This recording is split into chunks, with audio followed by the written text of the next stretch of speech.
Dalam ritual mistis yang dilakukannya, Paleisius memanggil kekuatan yang lebih besar. Melalui doanya, dia memohon kehadiran kekuatan yang akan membawanya kembali ke jalur yang benar, meminta hukuman atas dosa-dosanya, dan juga keselamatan bagi mereka yang telah tersesat. Ritualnya menciptakan sebuah kesatuan antara kehidupan dan kematian, baik dan buruk, serta awal dan akhir. Baginya, semua makhluk yang telah mati adalah alasan keberadaannya. Di dalam dirinya, Paleisius melihat dunia lain, tempat antara kehidupan dan kematian, yang disebutnya sebagai dunia domba yang mati. Tak lama kemudian, sebuah notifikasi muncul, mengkonfirmasi bahwa Paleisius, sang raja Necromancer, menciptakan labirin tanpa bentuk yang dikenal sebagai Purgatorium. Dengan kekuatan baru ini, dia telah meningkatkan kekuatannya secara signifikan. Angela cepat mengenali bahaya yang mereka hadapi. Labirin ini, meskipun tampak tak berwujud, memiliki kekuatan besar. Walaupun demikian, keadaan labirin tersebut tidak stabil dan tampaknya telah mengalami kerusakan. Angela khawatir bahwa dengan kekuatan ini, Paleisius mungkin sudah mencapai tingkat kekuatan para aristokrat. Namun Jinwo tetap tenang. Dia memerintahkan Angela untuk menjaga Dominic dan Yuni, karena dia merasakan bahwa sesuatu yang besar akan segera datang. Setelah menyelesaikan ritualnya, Paleisius tampak bergejolak dengan kekuatan yang baru ia peroleh. Wajahnya menunjukkan perjuangan, namun tak ada keraguan bahwa ia akan berhasil dalam apa yang sedang ia coba lakukan. Dengan teriakan yang memekakan telinga, lantai di bawahnya retak dan seketika hancur ketika ia menarik tangannya keluar. Namun Paleisius tak berhenti di situ. Dengan penuh tekad dan kekuatan, ia bersiap untuk meluncurkan serangan lain. Baik Jinwo maupun Rikshasya dengan waspada menantikan apa yang akan datang selanjutnya. Tak lama sebuah salib raksasa muncul dan menyerang mereka, menghancurkan tanah di sekitarannya menjadi berkeping-keping. Namun dengan kemampuan pengerasan Jinwo, ia berhasil menahan serangan tersebut. Di tengah-tengah reruntuhan, Jinwo berancang-ancang di atas salah satu balok tanah yang berterbangan dan menggunakan momentum tersebut untuk meluncur dengan cepat menuju Paleisius. Dalam sekejap, ia sudah berada tepat di samping Paleisius. Meski Paleisius berusaha menyerang Jinwo saat ia masuk dalam jangkauan serangannya, Jinwo dengan mudah menghindarinya dan bersiap untuk melancarkan serangan balik yang kuat. Dengan gerakan cepat, pedang Jinwo berayun menuju leher Paleisius. Dalam situasi tersebut, Jinwo bisa saja memenggal kepala Paleisius dengan mudah. Namun dia memilih untuk tidak melakukannya, mengingat janji yang ia buat dengan Rikshasya. Dalam sekejap, Paleisius menyekram wajah Jinwo dan dengan kejam menghempaskannya ke tanah. Di saat yang sama, Rikshasya datang dan bergabung dalam pertarungan. Tampaknya sudah siap dengan serangan yang telah ia rencanakan untuk Paleisius. Memanfaatkan kekuatan barunya, Rikshasya bersiap untuk melancarkan serangannya. Dengan gerakan tangan yang cepat, serpihan-serpihan berkilauannya dengan cepat meluncur menuju Paleisius. Serangan Rikshasya tampak efektif, namun Paleisius dengan angkuh mengatakan percuma. Ia lalu segera mempersiapkan serangan berikutnya, melepaskan sarip raksasa ke arah Rikshasya, tak memberi Paleisius kesempatan untuk bereaksi. Dengan kekuatan penuh, tinju Jinwo mendarat keras di wajah Paleisius. Di saat yang sama, Rikshasya yang tampaknya tidak terpengaruh oleh serangan Paleisius sebelumnya, bersiap untuk kembali menyerang. Rikshasya hampir berhasil mendaratkan serangan di leher Paleisius. Namun Paleisius tidak akan hanya diam saja.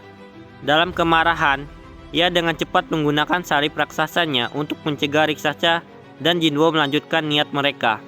Meski berhasil menjauhkan Rikshasya, upaya Paleisius untuk mengalahkan Jinwo tampak sia-sia. Kemampuan pengerasan Jinwo begitu kokoh sehingga ia tak tergoyahkan oleh hantaman serangan Paleisius. Dalam sekejap, Jinwo menggunakan kemampuan parasitnya untuk menghancurkan salib tersebut dan seketika mencoba mengikat Paleisius dengan daging-daging parasitnya. Meskipun berhasil mengikat Paleisius, tampaknya Paleisius masih memiliki kemampuan tersembunyi lainnya. Tiba-tiba, bagian belakang kepala Paleisius mulai berubah, menampilkan wajah mengerikan dan senyuman yang mengganggu. Efek dari transformasi mengerikan ini seketika menyebabkan Jinwo terkena efek status, ketakutan, dan teror. Namun Jinwo, yang memiliki resistansi tinggi terhadap efek seperti ini, dengan mudah menangkis rasa ketakutannya. Bahkan dengan kepercayaan diri, Jinwo membalas dengan senyuman yang lebih lebar. didukung oleh parasitnya, seolah menantang Palesius dengan manifestasi ketakutan dan teror yang lebih nyata daripada apa yang Palesius tunjukkan. Jinwoo memastikan setiap anggota tubuh Palesius terikat erat agar dia tetap berada di tempat. Jinwoo pun memberikan isyarat kepada raksasa bahwa saatnya telah tiba. Palesius hanya bisa menatap, terikat dan tak berdaya saat raksasa bersiap di atasnya. Namun, sebelum raksasa melancarkan serangannya, ia tanpa berhenti sejenak. Ia memberi hormat kepada roh elf penyihir yang telah tiada, meminta izin untuk menggunakan sihir khas miliknya. Dengan restu yang seolah ia rasakan, raksasa segera mengaktifkan sihir tersebut. Meskipun Palesius tampak tak berdaya, dia belum menyerah. Ia melepaskan jiwa-jiwa yang dimilikinya, mengorbankan mereka sebagai tameng melawan hujan sihir raksasa. Ketika dua kekuatan besar itu bertabrakan, tercipta ledakan maha dahsyat. Meski berhasil menghentikan hujanan sihir raksasa untuk sementara, Palesius segera menyadari bahwa lawannya belum selesai. Raksasa dengan kecepatan tinggi terjun mendekati Palesius, mempersiapkan diri untuk melancarkan serangan berikutnya. Dengan pedang rohania di tangannya, teknik warisan dari kakaknya, ia bersumpah kepada Palesius bahwa dia akan membelahnya menjadi dua bagian. Dalam keputusasaannya, Palesius melampiaskan amarahnya kepada Jinwoo, mencoba melepaskan diri dari kekangan yang membelenggunya. Namun Jinwoo dengan kepercayaan diri yang tinggi menegaskan bahwa ia tak akan terluka. Saat mengaktifkan kemampuannya, pengerasan, kulit Jinwoo menjadi seperti baja, memberinya penampilan mirip dengan Anaktus, mengakibatkan Palesius merasa bingung. Di tengah kebingungan Palesius, raksasa dengan pedang rohania yang siap di tangannya hendak menyerang dengan kekuatan penuh. Seruan marah, penuh dengan segala emosi yang ia rasakan terhadap Palesius, menggema saat raksasa melancarkan serangannya, bertekad untuk mengakhiri Palesius sekali untuk selamanya. Tepat sebelum pedang rohania raksasa membelah Palesius, Jinwoo mengaktifkan kemampuannya, persepsi cepat, memungkinkan dia bergerak dalam kecepatan ekstrim. Dalam sekejap, ia berhasil meraih inti labirin kematian dari dalam tubuh Palesius. Setelah berhasil mengambil inti tersebut tanpa perlawanan apapun, raksasa dengan tajam dan tepat membelah Palesius menjadi dua. Kekuatan serangan raksasa begitu dahsyatnya, sehingga tanah pun ikut hancur. Segera setelah itu mereka semua dikeluarkan dari labirin tanpa bentuk, hanya menyisakan kehancuran setelah pertempuran. Palesius terlentang dengan mata menatap langit, tampak tak berdaya setelah pertempuran hebat tersebut. Meski raksasa mendesaknya untuk bangun, Palesius dengan dingin mengungkapkan bahwa dia telah mati sejak awal. Dengan tubuh yang tak memerlukan napas dan tanpa niatan untuk pura-pura mati untuk melarikan diri, Palesius mengakui bahwa dia tak memiliki cukup energi atau tubuh yang baru untuk menghidupkan dirinya kembali. Prediksinya, dalam beberapa menit, ia akan menghilang selamanya. Sementara itu, Jinwoo terkesima, tak bisa menyembunyikan rasa kagumnya melihat Palesius masih mampu berkomunikasi meski tubuhnya telah terbelah dua. Dalam keadaan sekarat, Palesius menantang raksasa untuk mengakhiri penderitaannya, mengungkapkan bahwa ia tak akan pergi jauh dan meminta raksasa untuk membalas dendam atas segala yang telah terjadi. Namun, respon raksasa tidak seperti yang ia harapkan. Raksasa berjalan menjauh, menunjukkan ketidaktertarikannya untuk menghabisi Palesius. Bagi raksasa, mengakhiri kehidupan Palesius akan sama saja dengan mematikan saklar. Dia lebih memilih melihat Palesius menderita. Palesius dengan angkuh mengungkapkan ketidaktahuannya tentang apa itu penderitaan. Namun raksasa sudah membuat keputusannya. Jinwoo yang menyaksikan semuanya merasa ragu dengan keputusan raksasa. Meskipun demikian, dia menghormati keputusan raksasa yang mempercayai bahwa ada pihak lain yang akan menemukan cara yang lebih efektif untuk menyiksa Palesius. Palesius tampak bingung dengan kata-kata Jinwoo tentang mereka. Namun sebelum dia sempat bertanya lebih lanjut, Jinwoo dengan percaya diri memanggil seseorang yang tampaknya telah mengawasi mereka dari tadi. Tak lama setelah itu, aura mencekam mulai muncul dari kedalaman tanah. Seiring dengan munculnya aura tersebut, iblis pedagang hitam muncul sambil menghembuskan napas lega. Ketika Palesius menyadari siapa yang telah muncul, raut wajahnya menggerut, bergumam tentang kelompok pedagang hitam dengan suara yang hampir tidak terdengar. Iblis tersebut dengan senyum licik yang terpampang jelas di wajahnya, memperkenalkan diri dengan bangga sebagai anggota dari grup pedagang hitam dan siap untuk melayani. 3 hari berlalu sejak pertempuran sengit di labirin naga. Di ruang tata labirin naga, Dominic memberikan laporan kepada Jinwo tentang pemulihan pasukan mereka. Meskipun 300 tentara naga telah gugur dalam pertempuran, mereka berhasil memulihkan kekuatan militer mereka ke keadaan semula sebelum perang. Jinwo mengingat kembali bagaimana kelompok pedagang hitam memberikan informasi tentang labirin naga kepada Parisius. Dalam upaya untuk memanfaatkan situasi tersebut, kelompok tersebut menawarkan informasi tentang kekuatan militer Raja Necromancer kepada Jinwo. Sebagai imbalannya, Jinwo harus menyerahkan Parisius yang hampir mati dan inti labirin kematian kepada mereka.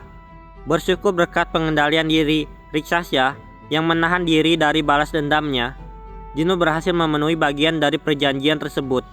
Keadaan Parisius dan labirin kematian sangat jauh dari ideal. Parisius berada di ambang kematian, sedangkan inti labirin hampir hancur dan kehilangan seluruh energinya. Hal ini jelas membuat iblis dari kelompok pedagang hitam sangat kesal, meski senyumannya masih terpampang di wajahnya. Pada akhirnya, kesepakatan tersebut tampaknya sia-sia bagi semua pihak. Pasukan dari labirin festival telah gugur, dan banyak tentara naga juga telah kehilangan nyawa mereka. Seluruh upaya yang telah dikeluarkan hanya menghasilkan sejumlah daging busuk dan tumpukan tulang yang rusak, tanpa ada batu permata yang diperoleh sebagai hadiah dari pertempuran tersebut.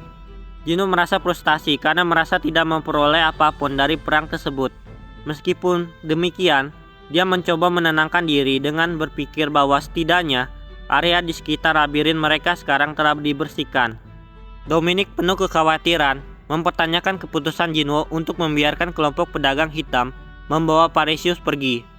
Memori tentang Parisius yang penuh dendam kembali muncul di benaknya. Parisius dengan penuh amarah berjanji akan kembali untuk membalas dendam pada mereka. Meskipun di tengah kemarahan, Parisius tiba-tiba diangkut oleh kemampuan iblis dari kelompok pedagang hitam, membuatnya tidak bisa melakukan apapun selain berteriak dengan penuh kebencian.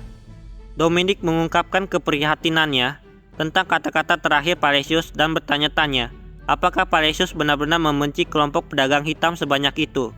Jinwo dengan tenang meyakinkan Dominic bahwa segalanya akan baik-baik saja, dengan alasan bahwa kelompok pedagang hitam memiliki kendali penuh atas dunia bawah tanah.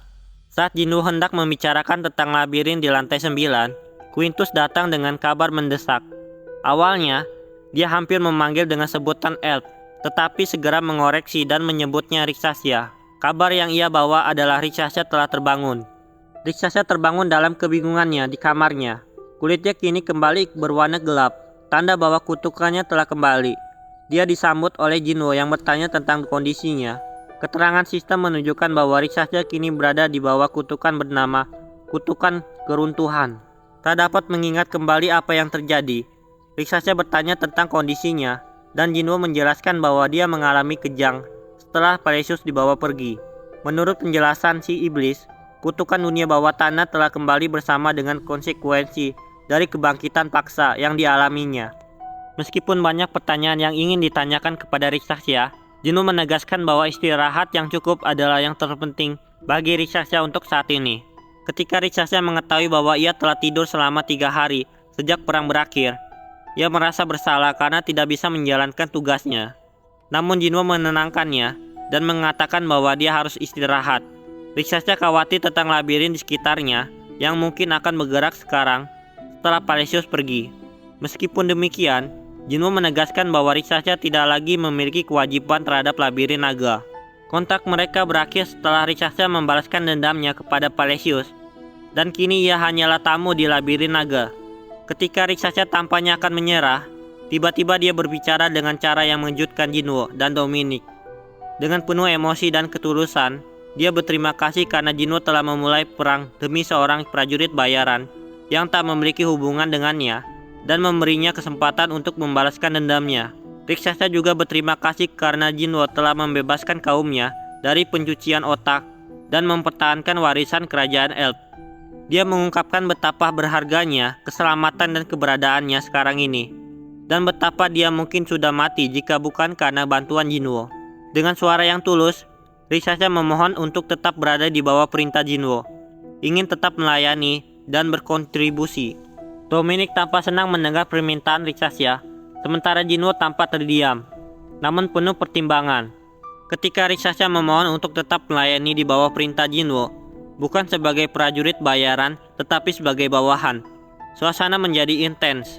Meskipun dia adalah Ratu Elf, raksasa ingin membantu labirin naga berkembang dan berkeinginan untuk bekerja hingga tulangnya remuk di garis depan, tempat di mana darah kerajaan tidak memegang arti.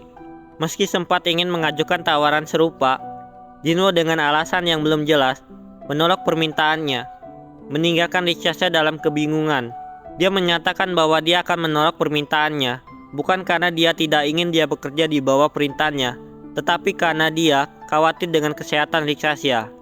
Meskipun tidak ada luka fisik, dia telah tertidur selama 3 hari tanpa makan, dan mereka masih belum yakin tentang efek samping dari kutukan yang mungkin muncul. Jinwo menekankan bahwa kesehatan raksasa adalah prioritas, dan dia harus beristirahat sampai dia sembuh sepenuhnya. Setelah itu, Jinwo bersedia menerima raksasa sebagai bawahannya. Emosi raksasa meluap saat mendengar kata-kata Jinwo. Namun Jinwo mengingatkannya bahwa mereka belum sepenuhnya mengikat kontrak, dan dia harus mendengarkan dengan cermat. Jinwo merenung tentang keadaan labirin mereka pasca pertempuran besar. Dia menyatakan bahwa dengan raksasa kembali pulih, fokus mereka sekarang adalah pemulihan dan stabilisasi. Meskipun mereka telah memperoleh kemenangan, Jinwo tetap mempertahankan kewaspadaannya, yakin bahwa keberhasilan mereka telah menarik perhatian dari labirin-labirin lain. Quintus dengan semangat yang membara, turut antusias akan berita tentang keberhasilan mereka yang telah tersebar di seluruh dunia bawah tanah. Jinwo merespon dengan saran agar tetap rendah hati dan tidak sombong. Dia mencurigai bahwa berdasarkan kejadian-kejadian baru-baru ini, pemilik labirin lain mungkin akan membentuk aliansi untuk melawan mereka. Menyadari potensi ancaman, Jinwo memutuskan untuk bergerak proaktif. Dia memerintahkan Quintus untuk memanggil Uther, karena mereka perlu bertandang ke labirin pulau dan landasan. Jinwo ingin bertemu dengan Malaxus, Raja Goblin, untuk mendiskusikan tentang potensi aliansi yang mungkin dibentuk oleh labirin lain. Di rawa-rawa yang menyeramkan di lantai ke-9, 3 penguasa labirin berkumpul. Raja Pengelana Hekarim dengan sinis menunjukkan ketidakpuasannya karena tidak ada persiapan penyambutan. Ratu Mimpi, Arin, juga menunjukkan kekecewaannya karena mereka harus berdiri di tengah rawa tanpa kursi untuk duduk. Namun Raja Rawa, Gorintos, dengan cepat mengingatkan keduanya untuk fokus pada isu yang lebih mendesak. Dengan hilangnya Anaktus dan Palisius dalam waktu singkat, situasi telah berubah. Gorintos menekankan bahwa mereka harus waspada dan tidak boleh meremehkan potensi Raja Naga. Dia memperingatkan bahwa mereka tidak boleh berbicara tentang kekuatan militer mereka di depan Raja Naga dan harus berhati-hati. Sikap arogan hanya akan membawa bencana bagi mereka. Arin langsung bertanya apa tujuan Gorintos memanggil mereka. Dengan tegas, Gorintos mengatakan ingin membentuk aliansi. Hekarim, dengan nada sinis, menuduh Gorintos merasa takut setelah kejadian dengan Palisius. Namun Arin mempertimbangkan keberadaan Uther, musuh terdekat labirin naga, yang mungkin lebih kuat dari Anaktus dan Palisius. Kejutan muncul ketika Gorintos mengungkapkan bahwa Uther kini berpihak pada Jinwo, Raja Naga. Terlebih lagi, Malaxus tampaknya mendekati Raja Naga dengan sikap yang lebih patuh. Gorintos merasa bahwa tak lama lagi Malaxus akan berada di bawah komando Raja Naga. Diskusi semakin intens ketika Gorintos menyatakan jika satu lagi pemilik labirin bergabung dengan Raja Naga, keseimbangan lantai ke-9 akan rusak, sesuatu yang belum pernah terjadi. Meski Arin merasa keseimbangan sudah rusak, Gorintos yakin mereka memiliki keunggulan selama mereka tidak menyerang duluan. Gorintos berpendapat bahwa labirin mimpi dan labirin rawa memiliki pertahanan yang kuat. Mereka bisa menahan Raja Naga, sementara para Centaur melakukan serangan balasan. Mengingat potensi resiko yang dihadapi labirin naga jika menyerang labirin pengembara, Gorintos percaya mereka berada dalam posisi kebuntuan yang tak berkesudahan. Jika Raja Naga bijaksana, meski Hekarim tidak sepenuhnya setuju, dia menyadari bahwa ego tidak boleh menghalangi keputusan strategi dan akhirnya mempertimbangkan saran Gorintos. Ketika Gorintos mencoba meminta dukungan Arin, ia mendapat penolakan dengan alasan yang kurang meyakinkan. Arin membutuhkan waktu lebih lama untuk mempertimbangkannya. Hal ini memancing kemarahan Nekarim, yang menuduh Arin telah kehilangan sifat alaminya sebagai peri, yang jatuh dan mempertimbangkan untuk tunduk pada kekuatan yang lebih besar. Arin berusaha menenangkan situasi, menyatakan bahwa ada hal lain yang mengganggunya. Ditekan oleh Gorintos, Arin akhirnya mengungkapkan apa yang membuatnya gelisah. Ia telah menerima informasi dari bawahannya yang berhasil mencuci otak beberapa makhluk dari lantai yang lebih dalam. Isu yang beredar menyebutkan bahwa aristokrat dari lantai bawah sedang merencanakan invasi. Jika kabar ini benar, lantai 9 bisa saja terjerumus ke dalam kekacauan.